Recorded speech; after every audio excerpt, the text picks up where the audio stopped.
The rest of college football should be worried. This team, this offense is opening up the floodgates. What I don't like is how long it's taken, but what I do like is that we're finally doing it. Feels good to be a dog today. I'm Keegan. My co-host is Chito, and this is another episode of Dogs Off the Leash, Monday's Scary Edition. Talking about sports, talking about ball, talking about the weekend. Well, how about them dogs? Pull out your brunch now, boy. Chito, happy freaking birthday. What a big win, and put a bow on it for my dude. How did you feel about the game? And since you are Mr. Statistician here at Dogs Off the Leash, what did the numbers tell about this glorious win down there in Starkville? Thank you. Y'all really made an old man feel special, so I appreciate all the love. I really do. But yeah, Keegan, what this team is starting to look like, and it's taken some time. You make a great point. But this team is starting to remind us a little bit about those dominant championship runs, right? Those years where the offense was clicking on all cylinders and the defense played at a high level. We knew kind of coming in that Mississippi State was a much improved team, especially offensively. How would our secondary fare with them, but how would our offense respond? Our offense has been hot. Mike Bobo has been pressing all the right buttons, and Saturday was no exception as the Dogs managed to put up 41 points to Mississippi State's 21. If there was any discrepancy on which Bulldogs is the premier Bulldog in the SEC, we have our answer. The Georgia Bulldogs came out on top and put a four-quarter game together finally, which Dog fans haven't seen in a little while, it feels like, against a quality opponent, at least in my opinion. Yeah, I'm not saying I didn't enjoy the exhilarating wins, but to actually have the Dogs put their foot on the gas and have it feel, like you said, like a throwback game, but just a clean, old-fashioned, dominant win. And we did so in a lot of the ways that we wanted to and that we were optimistic for. Now, I could pretend I'm Nostradamus, but I did not know that our score prediction, my thoughts on the game would be so close, but it's just how we felt about this team and what it would look like if we were closer to optimizing what we can do. First off, we've all had high hopes for Nate Frazier. He's had some immediate great highlights when he came into this, when he got on the field initially last year. For sure. And, you know, he's had a couple of those games, but this was a moment where a great fraternity of running backs. And this was a game that really helped, I wouldn't say cement his legacy, but really helped add to his legacy. A handful of games like this, $160? 181, dude. Whoa, okay. 181 he went yards. to work on 12 carries. 12 carries. Like most of those Todd Gurley, Nick Chubb, DeAndre Swift, Herschel Walker, these are 20, 30, damn near, pushing 40 carry games a lot of times. Absolutely. That average is through the roof. So kudos to Nate Frazier for really helping elevate this team and taking a load off of Gunnar Stockton, who continues to be a little bit overlooked at times. There's a couple of things he could work on with his accuracy, but Gunnar Stockton and the rest of this football team have shown maturation. So that was the thing that was the most exciting for me, and how we did open it up is that we are getting better, and that's always what you want. And if I could add on with Nate Frazier, I think what really kind of showed growth, it was never a question of his talent, right? It was his ball security. He still kind of does the breadbasket thing and drops the ball just a little bit, but we're nitpicking because he's been a lot better. And he was really supportive of Chauncey Bowens when Chauncey Bowens was getting the RB1 touches and really getting a lot of love from the fan base and from media as a whole. He waited his time. He's worked on his craft. And if you watch him run, he stopped wasting so much of his movement, right? He likes to get a little bit herky-jerky and wants to bounce it out every time instead of getting north and south and hitting the hole. If you're a running back, you can see these things in his play. He has learned to focus on a gap, to find the seams and get north and south. And with his speed and his explosiveness, now it's starting to translate. When you hit that type of yardage on that number of carries, your yard per carry is going to go out the roof. and it's going to show up on the highlight reel. And he has absolutely done that. I'm really proud of him for not making it about him, pouting, dropping his head, and doing any of that. He was celebrating Chauncey Bowens just as much as anyone. So shout out to Nate Frazier, because he is going to be a critical part of this running back room and makes us that much more deadly on a week-to-week basis.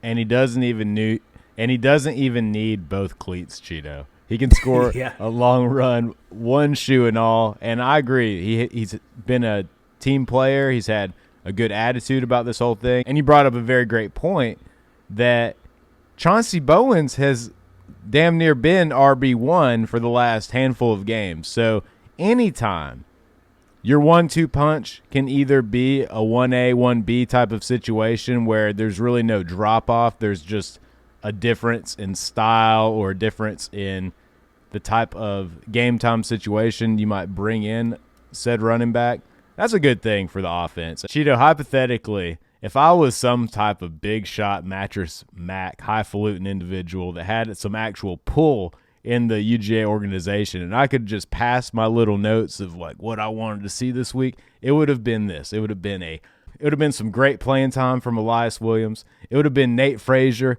blowing up the defense. It would have been London Humphreys down the field catching passes. And the cherry on top, the thing I would have put an asterisk beside, Chito, would have been this.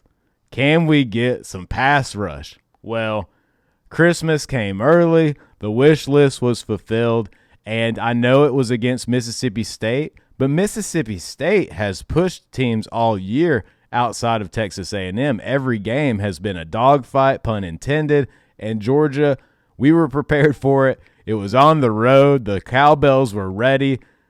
And Kirby, this team, these players had a lot to play for this week. The big story coming out of the organization is that a beloved member of the staff who helped do all sorts of things, I don't really know, but she was a figurehead that players and coaches and a lot of people in and out of the football and athletic building looked to, and that was a staffer named Miss Kim. And it's the type of person that, you know, unless you're in the organization, you're not going to know the Miss Kims of Georgia football. And there's a lot of people and a lot of, dare I say, X's and O's that go into making such a high-powered machine run.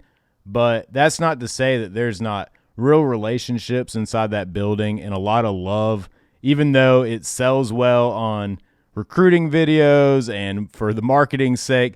There's actual intangible love that exists in that building, and they lost one of their own this week, and everybody was feeling it, from Nate Frazier to Gunnar Stockton to Kirby himself, and this team played inspired. A lot of the players dedicated this game to Miss Kim, and Kirby talked about in the presser how put together a video that was a compilation that required a lot of participation from the players' parents, where they were sending in videos of the guys playing in Pee Wee football, getting ready Saturday morning, and basically chopped up this compilation video to reignite the passion for the game, where getting up early, rolling out of bed Saturday mornings, I know I experienced that in rec football. It was just fun. Like, you're touching the grass, there's still dew on the ground. I don't know if they call it dew. Those are fond memories for me. So between the passing of Miss Kim and how that affected a lot of people in the locker room and on the staff in general, and then this compilation video, there was more than enough reason to be hyped up to play the other Bulldogs of Mississippi. So I think partly that was why Georgia played inspired, but also on the other side, we just came to take care of business, and that's what we did. So I really appreciate this team maturing, getting better, showing the growth. Kirby's got them locked in. And like I said in the intro, college football should be worried, because when we can get the most out of this roster that is so talented and have the defense actually provide a pass rush, it's a thing of beauty. Hey, if I was a booster, you know, the first thing or where I'd put my money, and I think Kirby is going to try to really push for this, I would retain this roster. This roster is so young. A lot of transfers in, but we have a lot of first and second years who have been major contributors. Kirby is going to do everything in his power to make sure everybody he wants on this roster gets paid, because what we are seeing is a young team grow from week to week. I mean, guys, we're 8-1, 6-1 in the SEC with our only loss to Alabama by what? 3 points, 24-20 or 21, whatever it was. This team has had its bumps and bruises, but it's starting to look more like a championship team every week. Now imagine another year of Gunner, another year of this defense, healthier, older, more familiar with the system, this offensive line. We're going to lose some weapons, but we have freshman wide receivers that are absolutely ready to go. We recruit at a high level.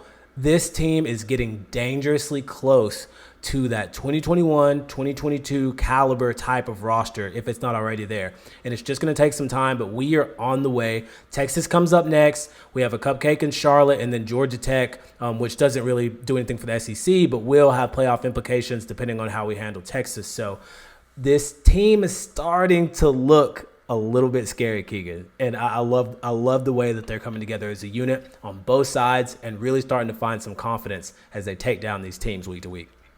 So with that, dude, what do you think our biggest challenge is for the rest of the season internally? Is it just a matter of staying healthy, or do you think it's a matter of staying hungry? I think this team has its hunger now. I think this team absolutely has it, and I think that's by way of the youth on the team, right? A lot of these players, they weren't a part of that championship. They don't know what it's like to contribute to an SEC championship, and Kirby is going to feed that. So I don't think hunger is going to be a problem. Internally, I think it's going to be more schematics. I feel better now that we withstood an offense like Mississippi State. I mean, we held them to 322 total yards, which is not what they've been doing. Meanwhile, we're dropping 567. That is elite numbers, right? First downs, 1 turnover. We held time of possession. So for us, if the secondary cannot make those big mistakes and we can find somebody to apply pressure to the opposing quarterback like Raylan Wilson did with his 1.5 sacks on Saturday, whether it's him, whether it's Chris Cole, whether it's a lineman from the interior or an edge player, if we can get the secondary shored up just a little bit better or more consistent and have a couple of sacks in some major passing down situations, I think this team can do whatever it wants to do this season given a good matchup. So it's really not a whole lot. Health on the offensive line was the problem early. Now it's a strength, right? Now we have 2 and 3 linemen that can come in at a moment's notice because we had to deal with injuries early on. We have running backs. We have wide receivers, tight ends. We have a quarterback. Even honestly, if Puglisi was shoved into a second half of a game, I wouldn't be super confident, but I think Puglisi could allow us to still do the things we want to do on offense. Run the ball, play action, throw the ball downfield because he has a cannon. So, dude, I'm running out of reasons why UGA can't win a title. So it's getting razor thin as far as things that are going to keep us from it. Yeah, and that's why I think college football should be scared. So game ball, I think, has to go to Nate Frazier. And if Georgia can run the ball for 300 yards or damn near even anything close to that the rest of the season, college football is in trouble because we might not have an elite passing offense, but what we do have is an elite play action passing offense and an elite run pass option passing offense. So we are set up perfectly to dominate in the run and then actually punish you for doing what you should do and bringing guys into the box because we have so many weapons and still so much depth. And how about the guy you've talked about all season, Noah Thomas, finally had his big touchdown, like a major moment in the game. And he's someone that we thought could be a big-time producer. It unfortunately took Colby Young getting hurt, breaking his leg for him to really reach the rotation, but he did. He contributed, and a guy that I've been super excited about because his high school tape was unreal. He was probably the best player at his high school, years forward, years backwards, a big-time football school. Cass has they're hosting a playoff game this next week, I think for the first time in 42 years they've actually hosted. So they've been on the rise, but he was a baller there. And people just want to say, well, he's 5'9". Well, I don't know if you've heard of Darren Sproles. I don't know if you've heard of a lot of players with a lot of heart and there's ballers out there. They come in all shapes and sizes, Shout dude. out to the short kings, yeah, because the ones we got are balling. They're electric, and they make plays on a week-to-week basis. That's what I'm saying. So this team is just chock full loaded is what we've been excited for all year, but to see it all come to fruition was amazing. But I said Nate Frazier, he gets the game ball. I'm sure you probably give him the game ball too. On the defensive side, do we have a game ball winner? Was there a clear guy? KJ Bolden was all over the field, making tackles, solos, team tackles. I've got to give it to Raylan Wilson because this team has been so deprived of sacks. Anytime you have a player have 1 or 2, or technically it's 1.5, I'm going to give him the 2. That is what we need. And Raylan Wilson, he's a great linebacker. I don't think he's made the impact on the stat sheet that he's wanted to. CJ Allen has been that guy all over the field, but Raylan Wilson playing at this type of level or being able to be used as a blitzer from the interior, I'm telling you, dude, we're starting to add layers to what this defense can do. It's not just Chris Cole. Now, if you got CJ Allen, Raylan Wilson, and Chris Cole all on the field at the same time, what are you going to do? What are you going to do with that? They're heat-seeking missiles. They're going to run sideline to sideline, stopping every single running back that's there. They can cover. They're long. They're coached extremely well by the best defensive minds in college football. It's a problem. And, yes, we lost Jordan Hall to injury, and that is going to hurt us, especially in the depth department. But we didn't see a whole lot of drop-off. Again, it's Mississippi State. This challenge will take a step further when we see Texas at home next week, but I really like where this defense is at, man. And even if depth is a concern, we've weathered that storm now, right? So we have confidence that we can get over that hump. And if that is one weakness that Georgia has, good luck overcoming all the strengths that we have right now, right? So give Georgia a lot of credit for finally looking like the team that we have been dying to see for a few weeks. You have to love it. You take these wins, you enjoy them for 24 or 48, and it's on to the next. It never gets any easier, and for Georgia, that is the absolute case. We are right on to Texas. We beat them twice last year. That you think they care about that? They're going to come in here and try to ruin that streak, and we're trying to make it number 3. So another week in the SEC. Cannot wait for this matchup. I know all of Dog Nation is going to be locked in, and you know how it is around here. Horns down. Horns down, baby. Hold on. Horns down. My pinky looks weird when I do it. I got to practice that. But, hey, to be honest, I was a little bit checked out of football. I did watch the Hawks game. I saw you went to it. So, shout out to my Hawks. Put the W. Hey, the Hawks played so well. Luka tried to carry. I was there with a Hawks fan and a Lakers fan. It was a good time. Bron's not playing, so you can always use that as an excuse. But I'm telling you, Dyson Daniel played well. Asa Newell, the rookie from Georgia, played extremely well. Some other players that I haven't heard from. And the Hawks were without Trey and without Porzingis, so we can't use injuries as an excuse. You tip your cap, you keep it pushing, and I think we'll see you guys one more time for the year's over with the Hawks traveling to L.A. Both of those teams, I think, should be in the playoffs this year. With what L.A. added and what they already had in Luka, kind of changing the pH of the organization last year, and then the Hawks, you mentioned it, Asa Newell may be the steal of the draft. I think both teams will be in the playoffs, though, but it's at least cool to see Atlanta be relevant in some sport. We don't have a hockey team. We might as well not have a football team, so to see the Hawks actually do something is pretty cool. I'm all about it. And and that was a tough loss overseas. Unfortunately, you ran into MVP favorite Jonathan Taylor, who is playing absolutely out of his mind. The Indianapolis Colts added Daniel Jones, who I did not think was a good quarterback, but his career has been absolutely revived. And the Falcons played good, so don't hang your head about that. It's those other games that you should have won. But, hey, Miami went and beat the Buffalo Bills this week too, so maybe Miami's a little bit better than we're giving them credit for. So I think the Falcons are close to firing Raheem Morris, and I like Raheem Morris. I know he's a player's coach, but he's not. Yeah, he's not, this roster. There's no excuse. I'm sorry. At least Zach Robinson is probably going to go the offensive coordinator, because the biggest thing I've seen week to week is time management issues. That's the thing. We're spoiled as Georgia fans. I'm telling you, this Kirby has his offensive and defensive staff ready for expect the unexpected, right? He preaches that, and you see it show up on game day. So when you're watching a coaching staff like the Falcons kind of just drop the ball on mediocre kind of run-of-the-mill type situations, it's super frustrating. And again, with this roster, I don't know who's going to get let go off this staff, but if Arthur Blank has a pulse, he's going to see that there needs to be some changes because you're running out of excuses. Offensively and defensively, this Atlanta Falcons roster is ready to compete for this division. You should be right there with Tampa Bay. Tampa Bay's banged up, and the Falcons are falling behind further every week. Bad look. Bad look. Yeah, if we don't go on a real run, we're about to clear house. So it is what it is.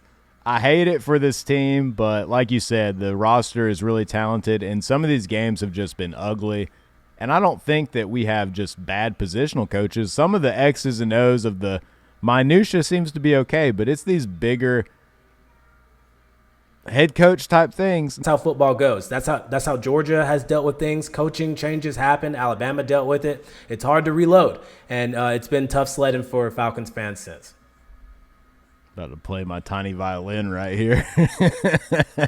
But not on your birthday, dude. But it's not all sadness because the state of Georgia as a whole is on a high with Georgia football, and we keep it pushing. And you know this state is about to be electric because we host the Texas Longhorns. They haven't been the best version of themselves this year, but they are picking up lately, and you know they're going to come in here for some revenge. So, Keegan, I'm looking forward to seeing some burnt orange get shut down. But you guys make sure you tap in with us.